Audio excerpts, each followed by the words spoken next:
বৌরানীর হেসেলে সবাইকে স্বাগত। আজ আবারও একটি নতুন রেসিপি নিয়ে আপনাদের সামনে হাজির হয়ে গেছি। আজ আমি বানিয়ে দেখাবো ফুলকপির পাতার বাটা। চলুন দেখে নেওয়া যাক আমি কি পদ্ধতিতে এটাকে বানাচ্ছি। দেখুন, এখানে আমি ফুলকপির যে পাতাগুলো থাকে সেটাকে আমি নিয়ে নিয়েছি। এটাকে ভালো করে ধুয়ে পরিষ্কার করে নিয়েছি। এবার মাঝে যে শিরাটা থাকে, মোটা অংশটা যেটা, সেটাকে আমি বাদ দিয়ে দেবো, আর পাতার অংশটা আমি নিয়ে নেব। এইভাবে সবগুলোকেই করে নিচ্ছি, আর ওই পাতাগুলোকে ছোট ছোট আমি কুচি করে নেব। এবার কড়াই আমি খুব সামান্য পরিমাণে সর্ষের তেল দিয়ে দিলাম, আর এখানে ফোড়ন হিসেবে দিয়ে দিচ্ছি কালো জিরে,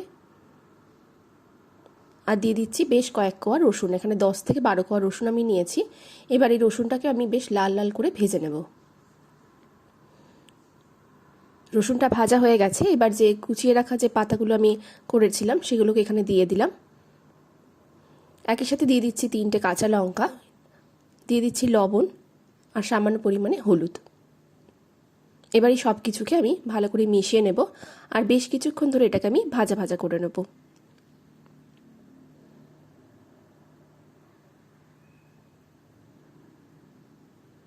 এবার এটাকে আমি 5 মিনিটের জন্য ঢাকা চাপা দিয়ে রাখবো, যাতে পাতার মধ্যে যে জলটা সেটা একদম শুকিয়ে যায়।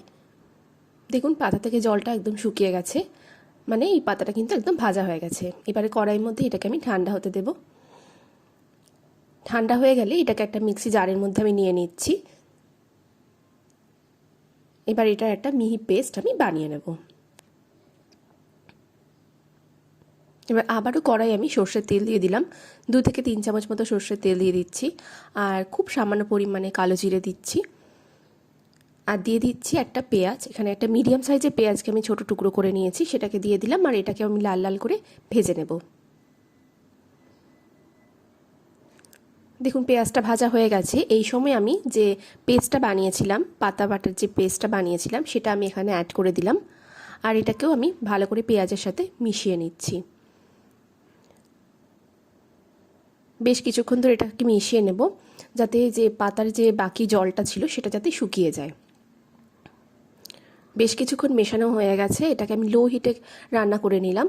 এবার বেশ কিছুটা ধনেপাতা কুচি আমি এখানে অ্যাড করে দেব।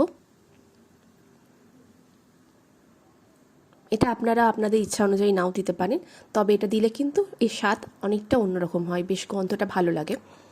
এবার ধনেপাতা দিয়ে আবারও আমি এটা বেশ কিছুক্ষণ রান্না করে নিচ্ছি, প্রায় 2 মিনিট। আবারও লো হিটে আমি এটাকে শুকিয়ে নিচ্ছি যে বাকি জলটা আছে। এই পদ্ধতিতে আপনারাও বাড়িতে ট্রাই করবেন, আর অবশ্যই আমি বলবো যে এটা একবার বানিয়ে খান। এরপর থেকে আর ফুলকপির পাতা অবশ্যই আপনারা বাড়িতে আসলে ফেলবেন না, এইভাবে বানিয়েই খাবেন, ভালো লাগবে। আর আজকের রেসিপি ভালো লাগলে অবশ্যই লাইক, কমেন্ট, শেয়ার আর সাবস্ক্রাইব করে আমার পাশে থাকবেন।